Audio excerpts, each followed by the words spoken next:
This program contains flashing images which may cause issues for those with photosensitive epilepsy. If you feel that this may be an issue, please consider watching this as an audio only. A full transcription is available.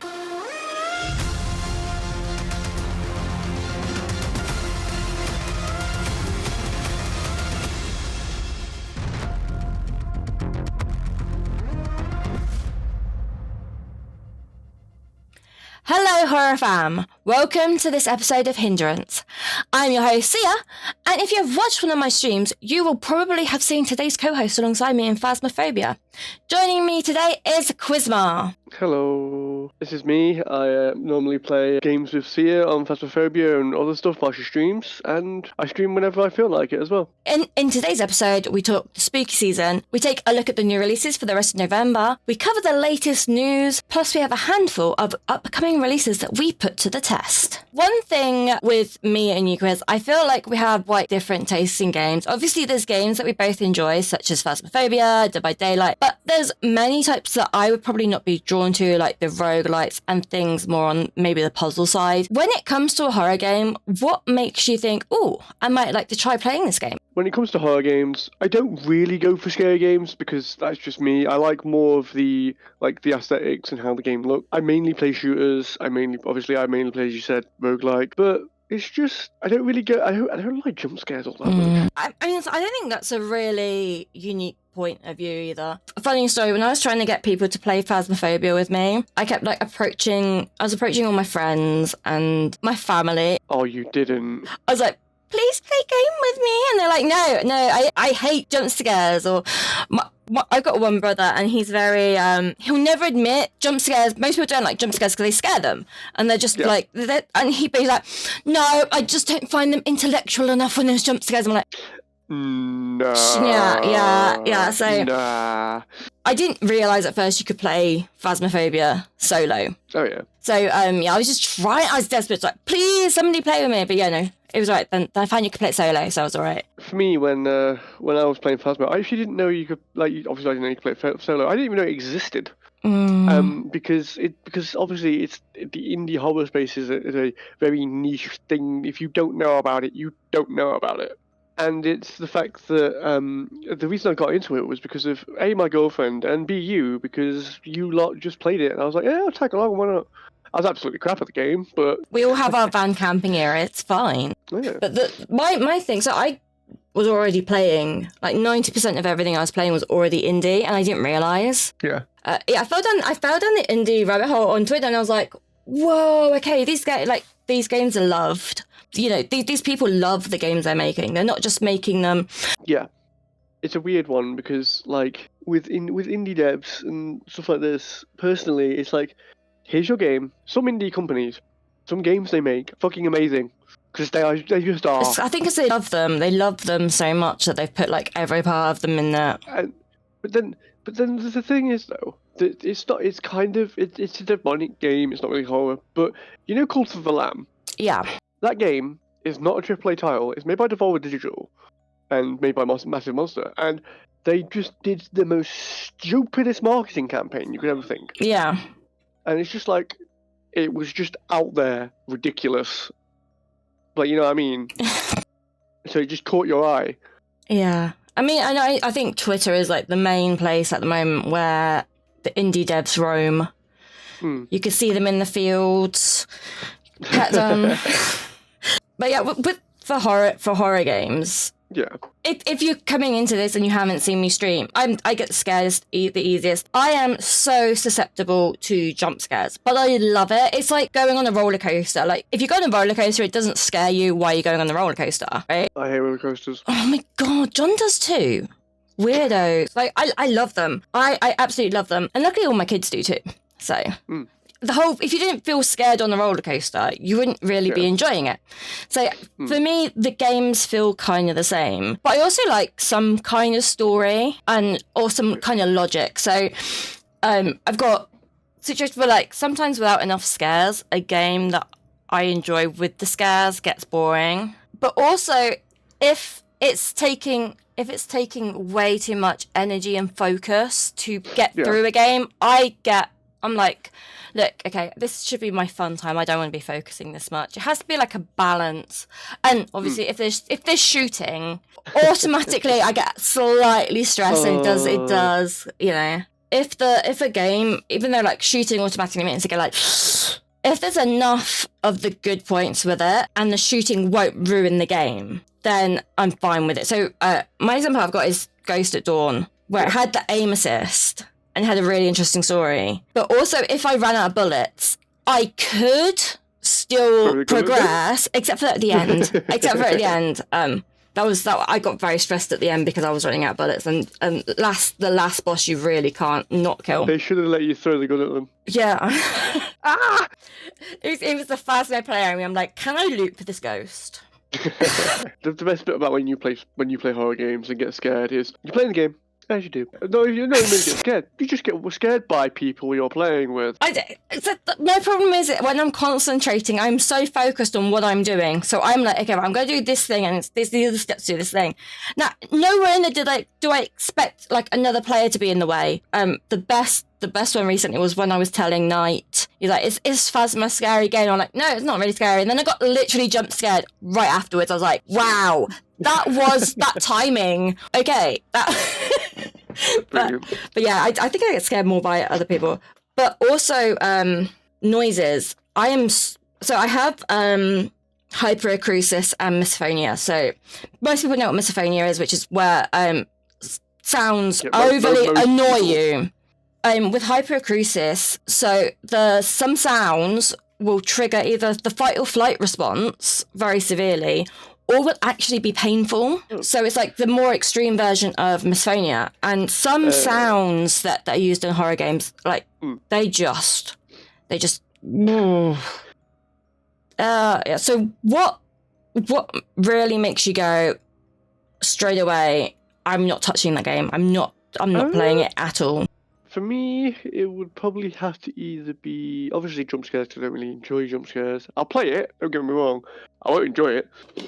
I'm the person of, I will try everything once regardless. I'll play it however I want, but it's more that I just get jump scared a lot. I'm not really anything else. Like, the only other thing that's no is, when you see the inside of people's stomachs and whatnot. Yeah. Yeah, nah. You squeamish. I don't know. I'm not squeamish. I just don't like surgery. Oh, I love it. I'm just going to go pop down and get a few different surgeries.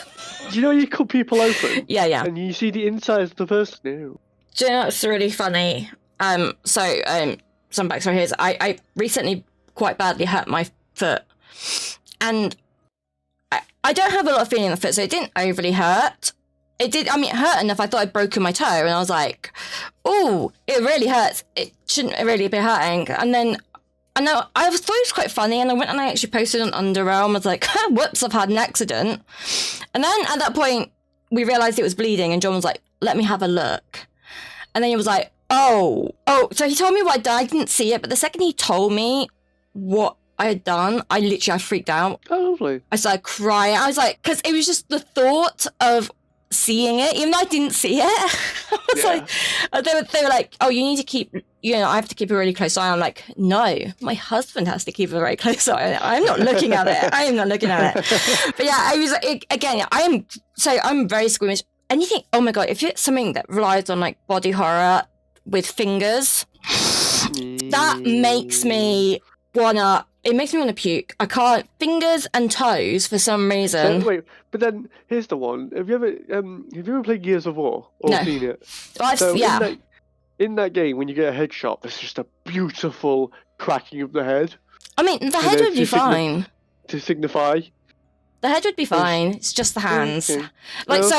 One of the Saw films, they fall into a pit of needles and they get needles stuck in their hand. Oh, ew.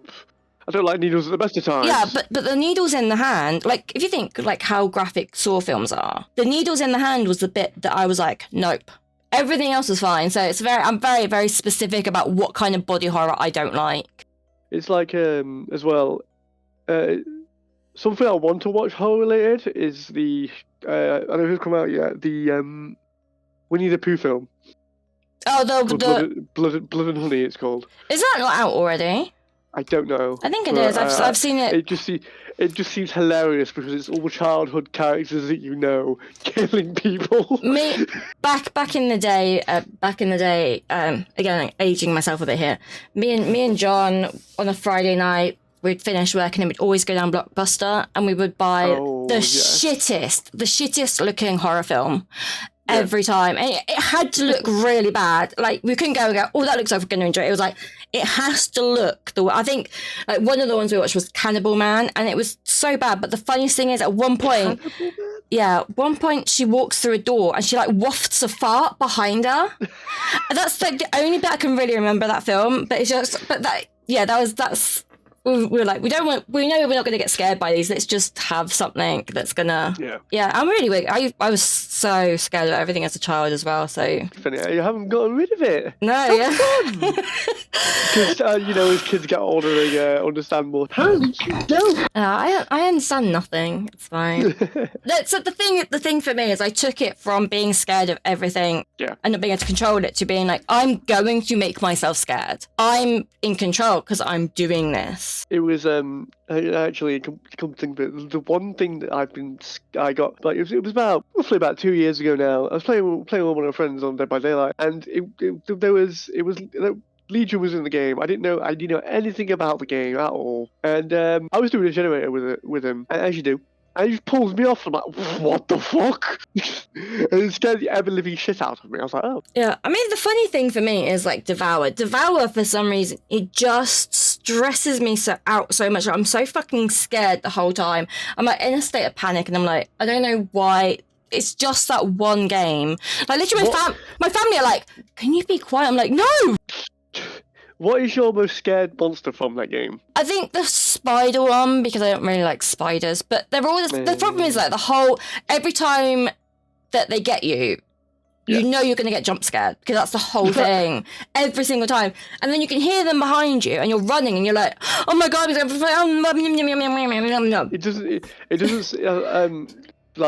well, there's this one of our friends / VTubers or streamers that we know. Apparently he plays it in VR, and I'm like, are you mad? Yeah, we said that. So I don't think he did this time, but me and Panda, like, he was like, do you know, I'll play with you and Panda, and I'll do it in VR to like even it out, because me and Panda, oh my God. Panda doesn't like spiders at the best of times. The VOD is on my Twitch. It is an 8-hour VOD. We didn't play it for 8 hours. It's 2 streams in one. But yeah, it was.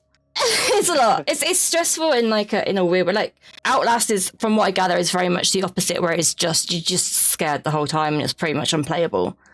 Yeah. Because it's too heavy on scares, which is one of the reasons why I've never been like, I'm gonna go play Outlast, is because it seems. I still want to see you play Outlast, because apparently, from what I've been told, it's one of the most scariest games to exist. Yeah, so when I started playing horror games, John said to me, like, oh, you need to play Outlast. And I was like, well, straight away, the fact that you have said that, I know that that's an absolute horrible game, because you would not be suggesting it if it wasn't. He was like, yeah, no, I started playing it. I just gave up because it was just so hard and so stressful. And it was just jump scare, and it was not fun. And I'm like, oh, yeah, okay, thanks. I like that, yeah, cool, yeah. The other thing that really makes me not enjoy a game is if you have to remember a lot of things. Okay, I can understand that. Like, it's fine if you only have to remember, like, 1 or 2, but when you have a whole desk full of paper, like, with things written on it, and I'm like, this is just stressful. Like, if a game has got an in-game note system where it takes, oh, you've read this was the thing on this, even if it doesn't tell you what the codes are that for, if it just has it, so you can then work it out, so you can go back out, oh, these were the 4 numbers from 6 hours ago, fine. My most favourite thing is, you know, when you have a puzzle, you find it, and then the game remembers it for you. So it's like in a little box in the corner, in the screen, just like, this is a number. Yeah. We're not going to tell you what it's for, it's just there. Yeah. So that you don't have to remember the number. Because if I can't already link it to something, then I'm not going to... So if I'm like, oh, that number is probably for that safe, I'm probably going to remember the number. But if I get the number and don't know it's for a safe, then I'm not going to remember it. So if the game just remembered like 66969, and then I've come across the safe later, I'm like, oh, I wonder if this code here... I like that. I just don't like having to try and remember it because I can't. And, yeah, that's fair. And yeah, it does. But then there is features to make it so you can then just write it down. Like, you've got Notepad. Why not? Oh, I know. Okay, I have Post-it notes. That is literally... for me, I can even type it in Twitch chat when I'm playing these games, but I don't. I'm like... If I write it on this piece of paper and then have it here, and sometimes like I wake up and I've got like a desk covered in paper, I'm like, oh yeah, that game was stressful. It's like that is a sign of how I have a stressful game was that I have all the paper. And okay, while we're on that note, let's have a quick look at the latest updates and news from the horror indie space. Ciarnap Games has released an update for Inside the Labs. This update brings with it new items, mechanics, mutations, and objectives. It's also seen some small tweaks to damage by 2 of the mutations and some code optimizations. They've also added some new translations to temporarily remove the tutorial room whilst they rework the tutorial. James Trinday's Don't Blame You has received a minor update, fixing several small bugs, and also a graphics engine update along with some updates for achievements for story mode. Forewarned by Dreambyte Games has had some minor fixes for some tombs and custom colours. Additionally, a few of the bugs with the pets were also fixed, and they have implemented a new volume control for them.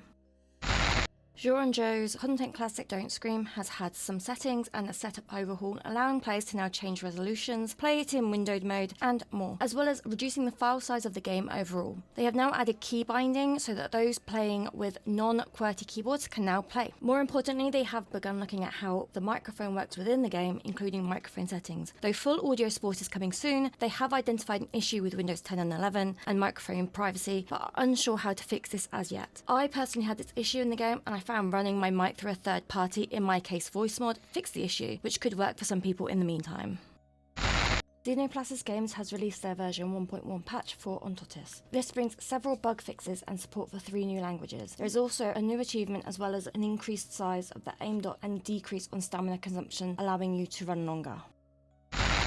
Blue and Red Games Ghost at Dawn has released their challenge mode, featuring 4 brand new challenges that have been updated to their game. Completing them will unlock a new costume for Yuriko and unlimited ammo for the guns. They have also been nominated for Player's Choice at the Horror Game Awards, which will be airing in December. World Makers Deceit 2 has released details of their tournament mode, in which players play 5 back-to-back rituals to gain points.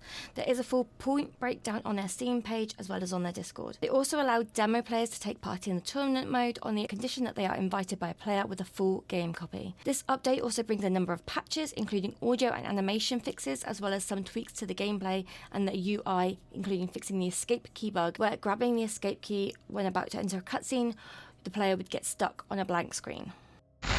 Serious Vlad Voivod Dracula Episode 1 has had a new update with many performance improvements. It has fixed a major GPU choking bug, so now it should run well on most GPUs.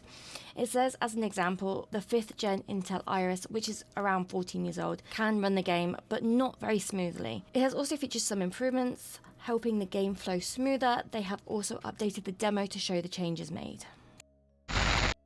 JKFY Red Door has rebalanced all of their in-game weapons, and this includes changes to their names. They have also introduced a new weapon and a new vision perk, as well as an improved UI visibility. Anasha Studios' blooper team Layers of Fear have released the final prologue as a standalone story, which is free for anyone owning Layers of Fear. Choo Choo Charles by 2-Star Games has launched a new Nightmare game mode, which, as well as claiming to be so hard it will make you rage quit, brings along with it some atmospheric changes and a scarier soundtrack. Corey Jeffries' Transliminal Beyond the Backrooms has added a new update, which has several new additions, including a new vast and luxurious liminal space, keyed into places you couldn't go before, as well as many other additions. They also have fixed some bugs, including the characters no longer making unprompted comments when the cassettes are playing. Dala Koala Games has temporarily disabled achievement for Partum artifacts until they are fixed. They have encountered an issue with them and unfortunately cannot work out the issue, so they have decided to remove them until it can be fixed. obviously, we've just passed Halloween, and most games have finished their Halloween events or in the last few days. How do you feel about Halloween events in general? Halloween events in general, it's nice. It's a nice little add-on. It's always good to have something for Halloween because to celebrate the occasion, I guess. It's not really, in my opinion, it's not really needed. Yeah, I mean, obviously, like I'm a spooky girl. Halloween is my Christmas. It is, look, okay, us goths, every day is Halloween technically, but, Halloween's extra Halloween. Super Halloween. Super Halloween. So I do love a Halloween event. And I think it's nice if it's something that you wouldn't normally do. I have a comment from Twitch chat. Monument to Sin says, if a game doesn't have a Halloween event, he would consider the game dead. How do you feel about that as a statement? Thinking, though, primarily of indie horror games. No, because if they're not able to push out content at the time they're able to, then can you blame them? But I actually agree with Monument, especially with horror games, because for me, it kind of shows that the dev is still invested in the game. Yeah. I don't expect them to have like one for every holiday, but I think, I don't know, for a horror game, to me, it makes sense for there to be some kind of Halloween event. Yeah. So I think it just kind of shows that the dev is still engaged with the game that they've made. I mean, dead might be a bit harsh, but if... It's definitely dead is a bit too much because the game isn't going to be quote unquote finished, over, and no one's gonna be like, oh no, we didn't do a Halloween event. The game's dead to rights. No, I think if it's a finished game, it's nice for there to be like occasional updates and stuff. And the Halloween event for a horror game, it's like an idea to like, hey, I think like Dead by Daylight still does it, obviously, where they still bring out the little things, and that game is ancient. It's the same thing with, I'm going to go on to the topic of Devil at a time second. They brought out Chucky. I'm very sad that he doesn't climb on a stool to put them on the hook. Really? I've not fully seen it. For me, I feel like you should get out a little step stool and then I think it says the ghost hooks them or something. It was good. Yeah, it's like, he's so small he'd need a stool, but no. I'm so sad. Talking about current events then. Have you taken part in any of the Halloween events in the indie games this year? And have you enjoyed any if you have? I took part partially in the Dead by Daylight one. So it was really spooky, it was kind of cool. Yeah, besides the game that we both play, I really haven't played anything that's indie horror from Halloween events. No, I actually haven't this year. I haven't taken part in very many. So obviously we both did the Phasmophobia one. And I did cover quite a few of the different events that there are. Valanoinen from UndeRealm, on this topic, he said that he likes the cosmetic side being temporary rather than providing a permanent unlock. But he also doesn't like it where you have to have heavy gameplay requirement to unlock stuff for it. He also says, obviously, it's even worse if it has an in-game effect so that you're punishing people for not doing it.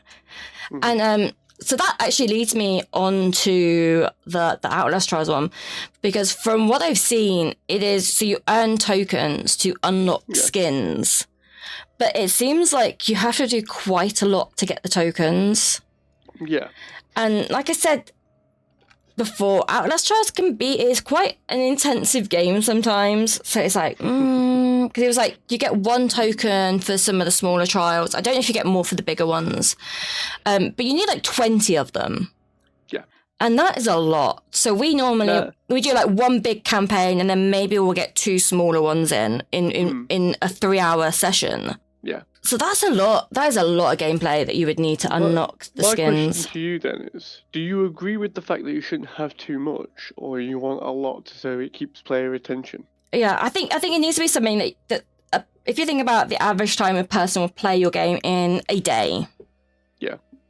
I think if you played the game for a whole day, you should be able to unlock it, right? So that's normally, let's be nice, okay? We're going to pretend that people don't sit at our computers playing games all day. I mean, couldn't imagine doing such a thing. No, okay. No, okay, yep. So let's say 6 hours. Okay, you've sat down. It's still a long time. Well, I'm going for like the max that anybody would do. Nobody would play longer than that, would they? Oh my god. No. Okay. Yeah. So if you look at like 6 hours, right? You should be able to get your Halloween event done in a 6-hour gaming session for sure. Nah. No. Nope. Generally, with content like that, it'll span over 3 days. You have to do a lot to get where you want to get to. They give you loads of time, but then they also give you a crap ton to do. But I just think for most, I think that it should be accessible for most people if they want to. Like, obviously, like, it should be longer than like an hour. You should have to be like invested in the game. The thing that I would like from Halloween events, it makes people come back to your game and makes you do this, makes you do that. Is if people don't have the time, make it so you can buy it. No? No, I mean, I'm not a big fan of in-game purchases anyway, if I'm honest. But then the thing is, if you wanted to play the event and actually wanted to do it, and you didn't have enough time in the day or in the allotted time that it was out, why can't you just buy it? Yeah, but I mean, for me though, I don't actually like. I prefer for Halloween unlockables and stuff to be more passive anyway. I don't think that because you have managed to do this thing, you get extra health for the rest of your gaming time you play this game because you managed to. I actually really like the Phasmo that you get a little trophy and a little badge, and it's not something that makes any difference to anybody else. It's nice that I like having my little trophies, and I'm like, hey, look at my trophies, they're really cool. But it doesn't affect anybody else's experience that they don't have them. What do you think has been your favourite indie Halloween event ever? Ever. One of the top rated games on Steam called Terraria. If you don't know who it is, people that are listening, I am disappointed. There was a Halloween event where the monsters had pumpkins and there was bats and shit. Aww. So for me, actually, Phasmophobia's last year's Halloween was like perfect for me. It was like you had to have the fun of collecting the stuff, which was different to your normal gameplay, but then you still needed to get the ghost photo and stuff. So you still had to like play the ghost. This year's, I didn't like it as much. I didn't enjoy it because it was too hands off. You could easily just go into the map, get the thing and leave. I mean, we didn't. We did do each map. We actually played the game. Because we needed the levels. We needed the levels. But also, so on that one, we got very lucky. When we went to the final thing, I didn't realise that if you put the wrong items in the cauldron, you had to restart. Yeah. I actually had I had a genius moment. I just put one of the items into the cauldron. I turned around and there was the bean bags. And I was like, bean bags. Maybe it's the bean. I was like, do you know? I'll throw them in, and see what happens. If not, then if it doesn't work, then we know we'll still have to find something else. It's a bag of beans. Yeah. I did not know that would have fucked the whole thing up. I would not have you have to get the recipe exact. Yeah, I would not have been happy if I had thrown those in and then it been actually. No, wait, it's not working. Not because you just did that, but you have to actually restart the whole level. That was a bit of a... Because there was nothing that actually told us that it could be found there. It was just that moment of... Yeah, it was... But there was also the thing that I did like about that event the most was that it gave you items, it told you what you wanted, but then it didn't tell you what the light in the dark was. You had to figure that one out. I figured it out immediately. Obviously, it gave you a picture of a torch, but the fact is, there was no torch on the map. No. So what if you didn't bring a torch in with you? Yeah, you obviously get one regardless, but what if you forgot about it? Do you get one in regardless? Do you not have to add the flashlight in? Yeah, it's a flashlight. It's... I couldn't remember if you have to add it in or not, I was all... No, you get given a flashlight at least. Spot the person who does not use the flashlights in Phasmo. Yep. But no, it was a really little funny thing. I was like, huh. I wonder if it wasn't as involved with the map because obviously Phasmophobia, they'd had the fire and they had a lot of issues. So I wonder if that was why. But yeah, I do like that you have to actually play the game as you're meant to with added things. That's my Yeah, I think though for the most recent Halloween event from Phasmo, I think it was more to show off the map. Yeah. I did like that you didn't need to do it on a specific difficulty because for us it's never been a problem. Well, for me, because you didn't do it last time anyway. I did not do it. No. But normally it's like professional or nightmare, which is fine because we play nightmare. Yeah. Fine. I didn't at the time for that event. Never got around to it. Yeah. But I just think that does exclude a lot of people who aren't comfortable playing Nightmare from Take Apart. So I like you can play at any level. Like people very accessible. Yeah, people complain a lot about the challenge mode on Phasmo because they're like, oh, it's so hard. It's like, yeah, but that's the whole point. Is it makes you play things that you would not normally play. Did you see the one last week? Yeah, I did. But yeah, I was like, nah. Yeah, I had seen what it was, and you for it. Yeah, you would put it onto challenge mode, and I was like, you want to do it? And you were like, yeah. I was like, have you seen what it is? You're like, no. I'm like, go look, and you're like, no, never mind. I did. I kind of just recessed into like a pit of like, no. Yeah, I did try it, and how did it go? I did try it. Yeah. That's how it went. I did try it. And on that note, I wonder which of these new releases for November 2023 will give us Halloween events to enjoy in the future. 16th of November. Escape the Glabinka. In a single-player survival game, fight the inhabitants and find ammo for your friends, and try to survive. Night Pact Azura is a single-player puzzler. A broken deal will lead you into the depths of a strange cult-like group of moonshiners. Fight through with your loyal revolver, gather knowledge, and solve puzzles as you keep advancing into the unknown. The Last Faith is a single-player Metroidvania, Souls-like. The wicked and the blessed will be judged the same. Let nothing stand in your way. Death Must Die is a single-player roguelike RPG, in which you play as heroes trying to defeat death. A pantheon of gods guides the heroes in their quest, each granting different powerful blessings. Rise again, hero. 16th of November. Abandoned Cabin in the Woods is a 2D top-down survival horror game based on the story of a paranormal investigator and streamer called Thomas who decided to investigate the haunted Idaho woods. Survive or Die is a first-person survival game. It takes place in an open world that is full of traps and mysteries. You are an outlaw who has escaped from death in prison. Can you escape or the manhunt?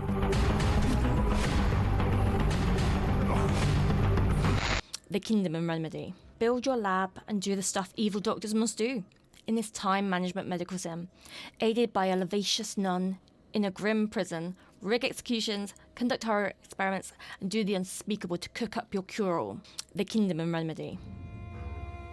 BTD is a single-player survival horror shooter featuring AI NPCs that they claim will keep a realistic game balance.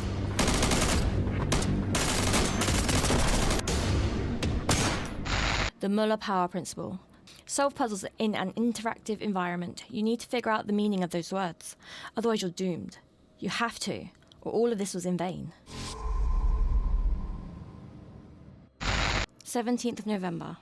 Blurred Weird Night. The story mode is a supernatural interactive story with strong Chinese characteristic scenes and plots. Will all the staff die, or will most of them survive? Unnatural Benighted is a single-player survival shooter. Investigate the disappearances of people and encounter an unexplained phenomena.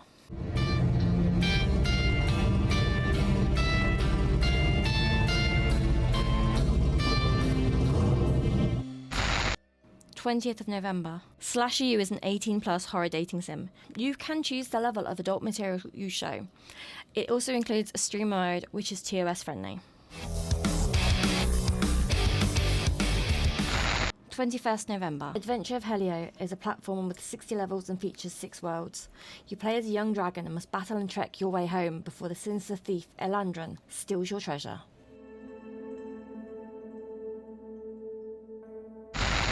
Dark Mirror provides a visually stunning and atmospheric experience. The dark and gloomy environments attract players to a deep world of mystery, while the sound design of the game also increases tension and excitement. 24th of November. Forbidden Art is a VR-only escape room puzzle game, where you escape from a killer's secret lair. Start in the dungeon and work your way through secret passages, studies, morgues and vents, to escape without being seen by the killer. Very scary backrooms game. You need to walk around the backrooms in this single-player game. Try and find the exit before you're lost forever.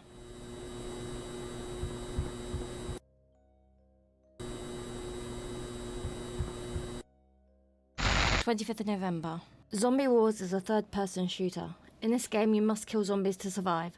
Search for new weapons and increase your chances of survival.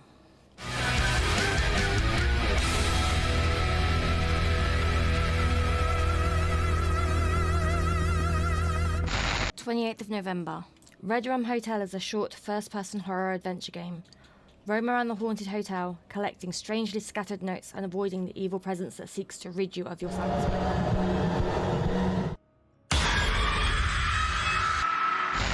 29th of November. Sweet Dreams. Face off with 6 unique bosses. Use your weapons to beat enemies, discover secrets, solve puzzles, and buy things from the shop of Wizard.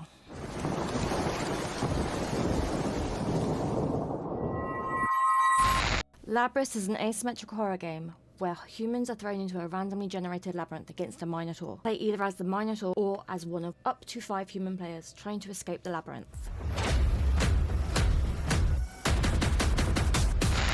30th of November. Sons of Saturn is a point-and-click using photos of real abandoned locations all over the world. Experience both wonder and horror as you explore the city of Minerva, where the dead dream and the memories cling to life. Blossoming Yandere is a short game where you move into your new flat and your neighbour Mickey seems nice, right? Your actions control your fate. The Nascent Necromancer is an interactive fantasy novel where your choices control the story. It's entirely text-based and fueled by the vast, unstoppable power of your imagination.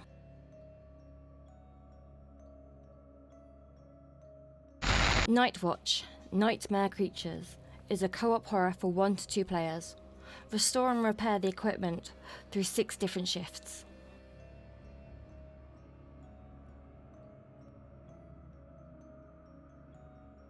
Dr. Psycho Hospital Escape 2. This single-player stealth survival horror, you need to escape whilst trying not to lose yourself to your deepest fears.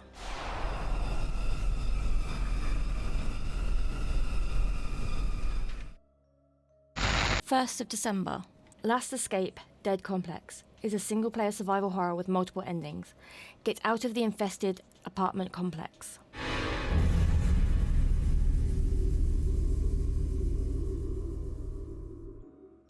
Joker Show Horror Escape. You're home alone.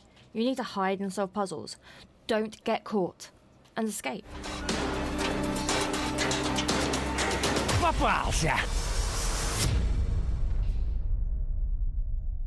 Blue Maiden is a psychological horror game that takes place in a traditional Japanese neighborhood.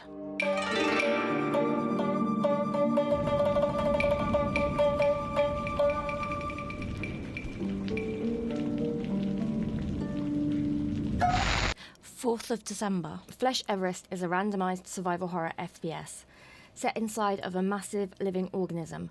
Be wary, as not everything that sounds human actually is. 5th of December. Life in the Twilight is a single-player third-person survival horror. This is the world of hopelessness. Can you escape as our female protagonist?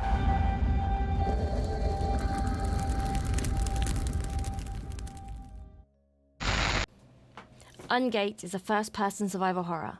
Only you can save your friends before it's too late. Will you be successful?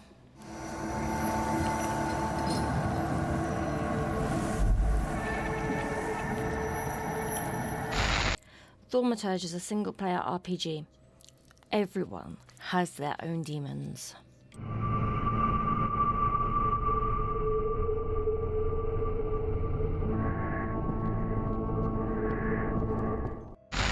The Great Below is a single-player PS1-style puzzler. Break free from the loop and unveil the secrets. The society expects something from you, but are you ready to face the consequences?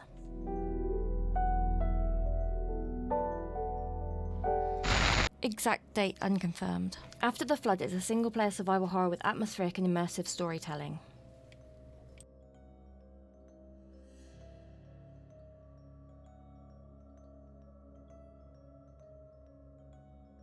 Mother's Embrace is a walking simulator. It is ideal for people who do not enjoy jump scares. You return to your childhood home in a remote Latvian town, but it's deserted, and the once welcoming streets are now shrouded in a deafening silence. Floating Life Records is a 3D survival horror. Finding yourself in a strange place, can you escape, or you lose yourself to the dangerous monsters?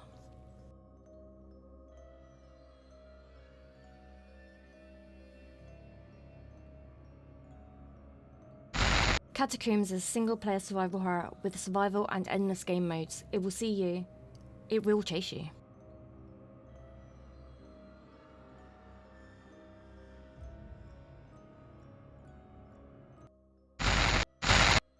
If you were to have your own Halloween event, okay, you're a dev, you can have any horror Halloween event, what would you do that would make a perfect, what would be your perfect?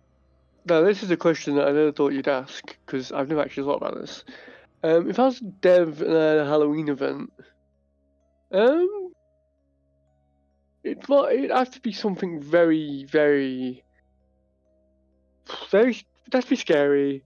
It'd have to have something, it has to have the main tropes of video games where you have to collect something, get something at the end, blah, blah, blah, blah. I don't know. Crap, you're actually giving me a really hard question. For me, I don't think I'd go down the scary route. I think I'd go for something really silly. Like, one of because, I don't know, for me, Halloween, it's not a scary time of year. But like I said, I'm a goth. Every day is Halloween. So, but for me, it's like that time where you dress up silly, you do some stupid stuff. So I think I would like something that would make people go, what the fuck? In a fun way. So like oh my god, this is awful kind of thing. But I think I'd probably just bring out a new piece of content for a game. So what I'd mainly do, like bring out a new thing that would add to the game that I'm playing, as well as something you can get or buy or something. See, again, to go back to the phasmophobia thing, the Halloween one last time where the ghost turned up with a pumpkin on its head. Yes. That was so funny. And again, that's the kind of thing, it's silly, but it's funny, and it's just like a one-off kind of thing. It's like, well, that's it. Yeah. Actually, with Demonologist, they didn't do like a Halloween event where you get something to keep. They just sort of added the decor to the maps, and also in the new map, the ghost was actually a clown, which to me is horrific. I hate clowns. I absolutely hate them. Clowns. Yeah, but yeah, for me again, that goes back to the whole thing where it's like it's silly. It's a one-off thing. It's like that's funny. But for me though, I think mine would purely be a complete new thing that you can play in the game that can stay around for after Halloween, but it's not Halloween-y. And then obviously Halloween themed things, Halloween maps, blah blah blah. If you're gonna make the decision to do Halloween, you do Halloween. Yeah. You just go, it's like, oh, okay. It's like there's a lot of in companies nowadays that just go, we're gonna give you some skins and shit. We're not gonna change the stuff that you make. We're just gonna give you some skins. Yeah. I don't know. I'm not big. Like I said, I'm not big sort of skins. You don't like your cosmetic. Yeah, I'm not. I mean, sometimes I don't know. I'm not overly fussed on what my character looks like. But yeah, I like that. But I don't know. Things like I know some people don't like that you can't really customize your characters on like Phasma and that, but it doesn't bother me. I mean, when do you see your character? Well, that's a fair point, but then other people see your character. But it doesn't bother me. I mean, to be fair, I can say that when I saw my character on your stream and Phasma, I was like, oh my god, is that what I look like? To be fair though, half of it is because I am a literal goblin, and for some reason, when I'm playing games, my ADHD goes into my fingers, and I press the crouch button constantly. So I'm like hunched over, like crawling along, crouched. It was even worse. It is quite horrifying to see it from somebody else's perspective. I was like, oh wow, that's across the floor. That's what they look like. Oh no, that is an issue. I'm on the floor. I get to see your toes.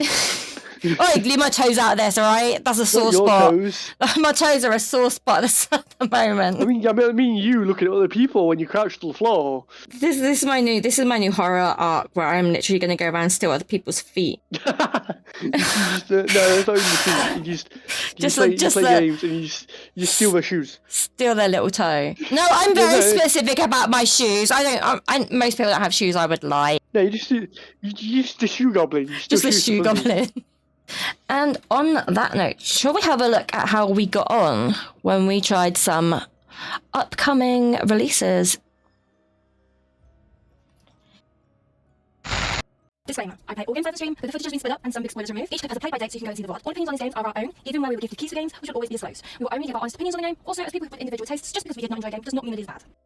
Pinewood Valley Prologue by Chop Shop Studios. Release date to be confirmed. I contemplated not including this prologue because I don't like being negative in reviews. However, I will always be honest, so I have chosen to include this. Pinewood Valley is a game in which I have been looking forward to, so I was excited to play the prologue. But unfortunately, overall my experience was not enjoyable. One main thing to note is that the movement sensitivity is really, really high, and I suspect that it will be in the main game. So if you do suffer from motion sickness from games, I would be really mindful of that. Both me and Quizmar had negative experiences with the game, but we both had two different issues. For Quiz, he went into the nurse's office multiple times, but the next part never got triggered. It did for me, but after the cutscene where we get choked out, the game did something. My stream was acting like it was dropping all the frames, my game was running rough, and my PC is good. I have 38 gig RAM, I have an i9 processor, I have a 3090 GPU, so there was no reason for it to behave this way, and it runs way above the minimum spec. I can play games, edit videos in Premiere Pro, and have photoshopping running all at the same time and have no issues. And the issue is definitely the game, because when we closed it, the issue's resolved. Although we did have some extra latency on the stream, but that was because it had been so messed up. Now that was awfully negative. I do want to say that the scene design for the game is really nice, and so is the sound design too. When you come to and you have tinnitus, it sounds like tinnitus. I hope that the prologue was something not fully realised and just shoved out there. It wasn't a normal demo in that it was something taken from the game. It was something that was made separately. So I'm just hoping that the game isn't the same. I will be playing the game on release, and then I will be revisiting this review because I could see the foundation of things having potential. Also, this is not going to have any of my footage in here because it wasn't pleasant to watch. So I will have it highlighted on my channel so that it's easy to find if you would like to go over to my Twitch and see my experience of playing this. This is The Last Faith by Kumi Souls Games. Its release date is expected for the 15th of November. So yes, yeah, I did get to play the game. Sadly, you didn't, because of the game not actually being up for very long for the Screamfest, which was going on at the time. To talk about the game itself, it's very fun overall. As Souls-likes go, it was actually hard, very fun. If you've ever played a Metroidvania Souls-like, you'll know what to expect immediately. It's a lot of the same, but it's very fun. There's a lot of the fluidicity is very nice. You can attack and dodge at the same time. You can dodge, you can heal. Everything is more or less how you would expect a Souls-like to be. The things I didn't like were the fact that when you were to die, because it's massive trial and error in Souls-likes, the game didn't give back your resources, or any of your health, any of your mana, or focus, or anything. It was like, why? Like, how am I able to progress when I got so far, died, and then they don't give me it back?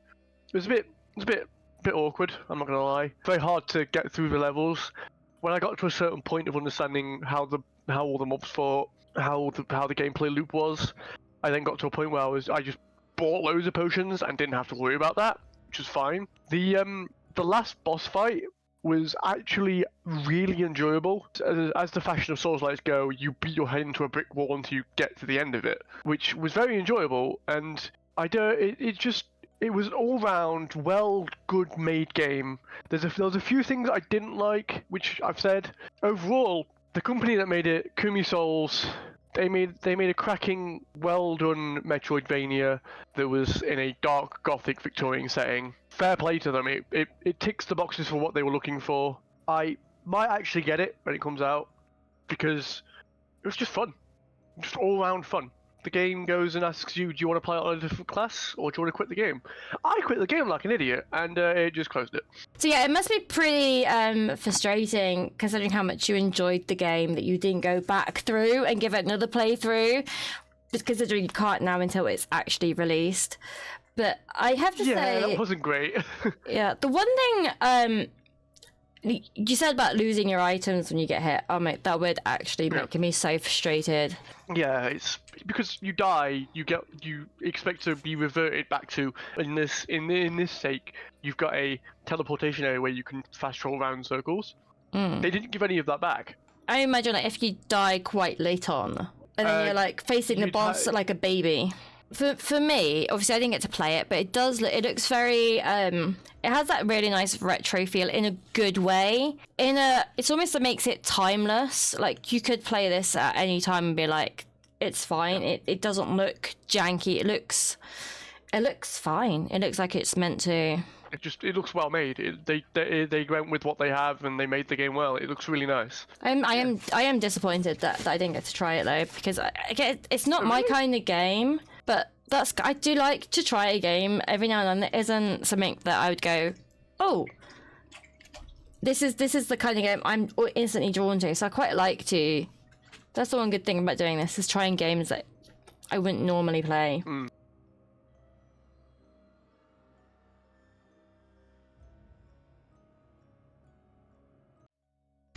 That brings us on to Unnatural Benighted. This is by VD Games. Two demon hunters investigate the disappearance of people and encounter unexplained phenomena. We both managed to play this demo, one of us a lot more successfully than the other. The one thing I'm going to say about this first off is that it is in Russian by default. The devs are Russian. There is an English option. This was really helpful in helping me get to the English option. Oh no, wait, you weren't. You just said there is an option. You said there is an option. Good luck. Yeah, because I can't read Russian, can I? You played it first. I forgot where all the flipping menu was.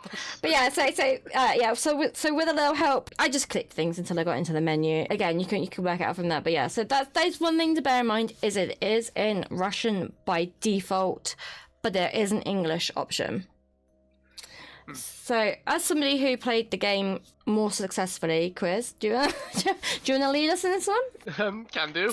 So, the people at a camp, they get killed by this weird unknown thing. It pans to the two main protagonists. They're in the car driving along to get to where they need to get to. You're told to get a shotgun and go find this monster. I actually have something to add. For the one thing that I didn't like about this was that there was a lot of dialogue that it didn't make sense in the demo. Now, this could just be taken from the main game and it would make sense overall, but I just wanted to say that was the one thing that I found. Yeah, I just think it would have been better if they had removed that, or maybe added something that made sense. But that was I just felt like that was something that I wanted to add into. It wasn't bad. It was just worth remarking. But no, the game, classic shooter. You have shotgun. You kill. You fight monsters to kill them effectively. On the topic of there being like a very basic sort of shooty kind of game, as we've referenced before, I am not a shooter. I don't play shooting games. I My shooting skills are legendary, but not in a good way. So yeah, I wasn't the best at the shooting part, I had to say, but at the same time, it wasn't the worst. Like, so I was able to, like, I did die quite a few times. I was able to, like, loop it. The fact that the health respawns really helps to strategize it. So I was like, okay, right, so I'll shoot, and then I'm going to have to, then it's going to reload. So while it's reloading, I'm going to circle round, collect the health, shoot. I did get really lucky. I feel the game felt sorry for me because the monster did get stuck at one point and couldn't chase me anymore. It gave up. It was like, no, I'm not doing this. Look, you've suffered enough. But yeah, even as somebody who's not overly a shooter based, it wasn't hard. It wasn't like, oh my god, I've got to only get headshots. I found there was no difference if I did headshot it or not. So it was like, just have to aim for this great big target. It's fine. It was really, really good though. I actually enjoyed it. The music for the game starts off slow. You get a bit of rock / metal. Then the boss runs away, as you normally have it happen. And then comes back. You get a bit more really nice music. You beat the boss. Find your friend. And then you three then go off and find this necromancer guy. You get introduced to him. You go into his church, you fight him, but if you lose, he just kicks you out. He goes, nah. So we discussed this actually. So I figured out quite quickly that if he hits you, it does chuck you out. But I also, if you got him down to half health, even if he did not touch you, it would still go to the cutscene. And again, I employed the looping. I was looping. I was like, right, I'll shoot you from a distance, loop round, because you're going to run at me, I can loop round. And I was really successful. I was really good at the church bit. And then it still kicked me out halfway, which, the fact that it did heal his health, that did frustrate me. That was the one thing that really, I was like, that wasn't fair. That sounded like a toddler. It made me feel, that was the one thing in the game that I was like, that wasn't fair. And it didn't make much sense either that happened. But yeah, no, that was the one thing I didn't like. And then you get to the necromancer boss fight in the demo.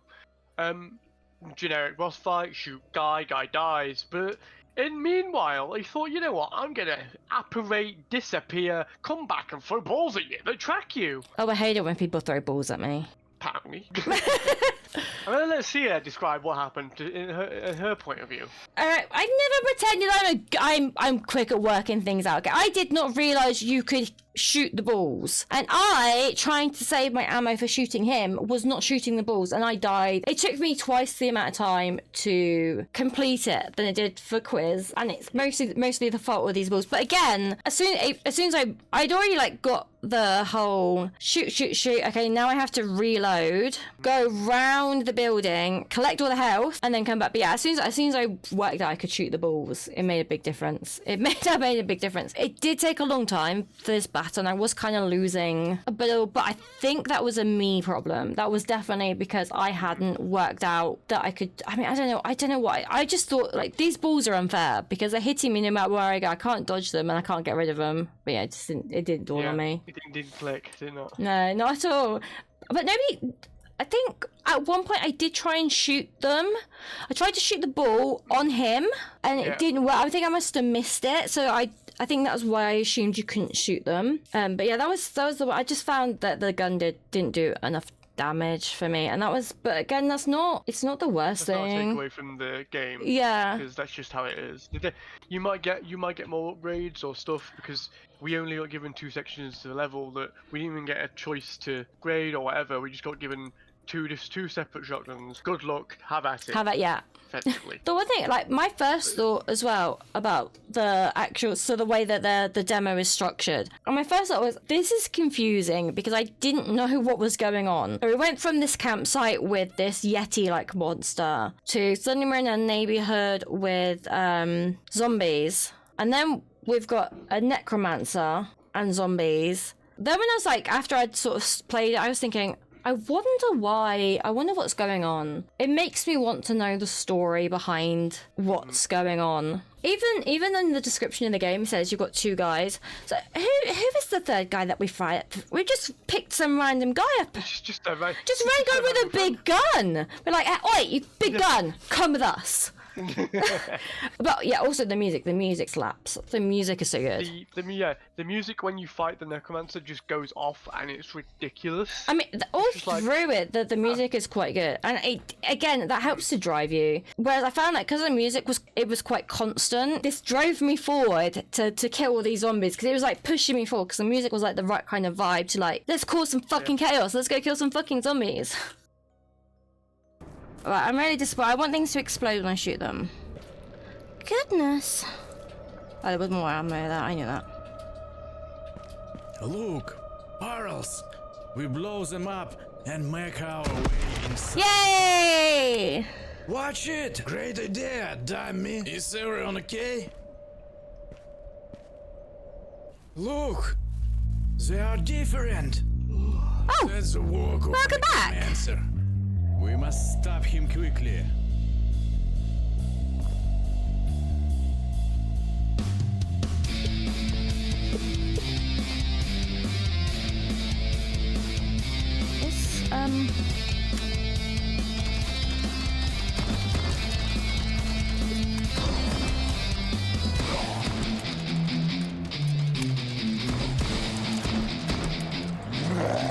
Oh.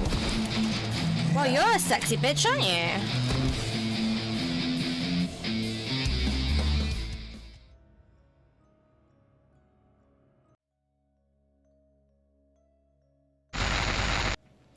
The Cecil by Genie Interactive. Release date to be confirmed. The Cecil instantly seemed like my kind of game. You play as John, who is locked in a cell, and you need to find your lady friend Sarah. I was a bit worried starting this game because we did have quite a long unskippable intro, and it took me what I'm sure was way too long to get out of the cell. And it was very frustrating for me. After the cell issue though, everything went smoothly except for my normal directional challenges. I did get confused by some of the puzzle parts due to having an issue with visualization. I didn't think the paintbrush, for example, looked like it would go in the hole it did. But again, that's just a seer issue. One thing that surprised me was when I kept dying, I wanted to keep going. Anyone who watches me knows how easily frustrated I am, but I kept saying, okay, last try. Then, oh, I'll just try doing it this way, and then it'll be my last try. Oh, but what if I did this? Scare-wise, it wasn't the scariest. It had some solid scares, and it also had an atmosphere which builds tension well. And it had a good scare to gameplay balance. This is definitely a game that I will be purchasing on release. I know how to read maps. What? I hate when doors slam open like that. Right, in my head, every non-chain hotel looks like this and smells like this would. Creepy.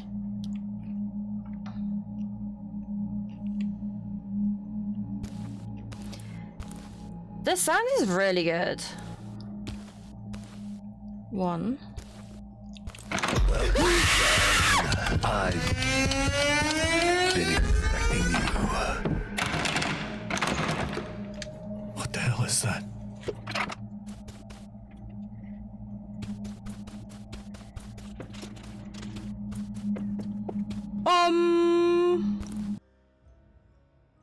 And with that, Sia, we go on to our final entry of the games that we played, called it English Haunting. Made by the developers at Postmodern Adventures, it says, while looking for the existence of the great beyond, Professor Patrick Moore, aided by a fake medium, will build a device to see the other side. Embark on a search for a millenary artifact and investigate the most haunted manor of 1907. How was it? I really liked it. For me, there was a big nostalgia feel. So if you've played stuff like Return from Monkey Island, retro feeling point and click is very much that for me, as I'm old as hell. One of the first games that I remember playing was the Indiana Jones point and click. And this gave me such a... Back. Yeah.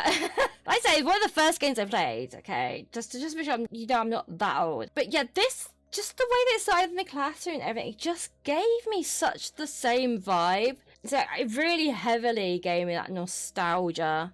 As a point and click, it's standard fare, really. The classroom scene you go on. But yeah, I really liked it. Again, it made it quite clear what you were meant to do. It'd be like, oh, this is where you need to go. And it's like, thank you. I was gonna say it's short. It was normal demo length, but I think because that classroom scene takes up so much of the time, Yeah. it did cut into the time. Yeah, I would definitely like to play this again. It's not like one of those games where I'm like, I really need to play this again. But I would like to. That, like I said, explains what you're meant to do. It's a point and click. It's exactly what you expect. So yeah, that's not much to say about it, unfortunately. But yeah, it was really good. It's not something that I'm gonna get a lot of play out of.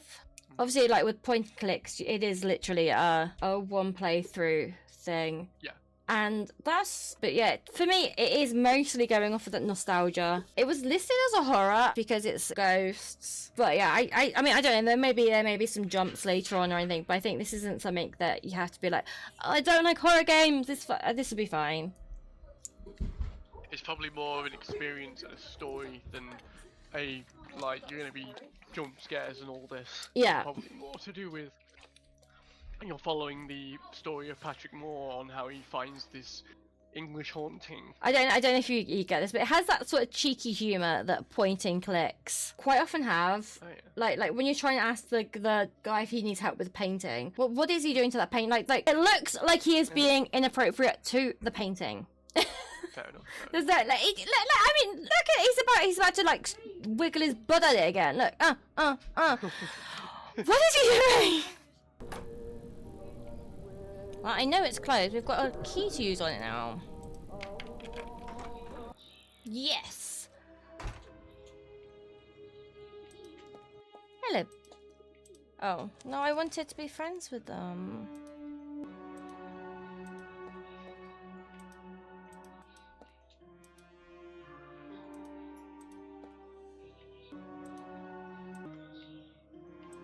It's 34 Benmore Street. 1 hour later. Okay, I got some copper wire. Well, that's juicy. There's an old oil lamp. Okay. There's right around with them. It's 34 Benmore Street, so I'm going to Can we use anything on anything? Wait. Okay. Very corrosive. I think we need to use that on the picture, I'm guessing. Ooh! Oh, that didn't make me jump at all. I'm guessing that's the end of the demo.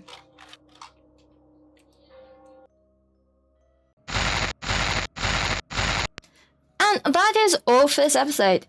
Next time we get festive with December releases and discuss survival horror. And we will be having our first guests on this podcast. We will be joined by the dev team for Project Apparition. Don't forget, you can have your say on our topic for the next episode or submit questions for Project Apparition over on the Discord, and your comments may even appear in our next video. Also, if you made it this far, don't forget to comment Wiggle, and I'll give you a shout out in the next video. As always, you can catch me over on Twitch at twitch.tv/the Ciarnap, and you can catch Quiz over at twitch.tv/Quizmar.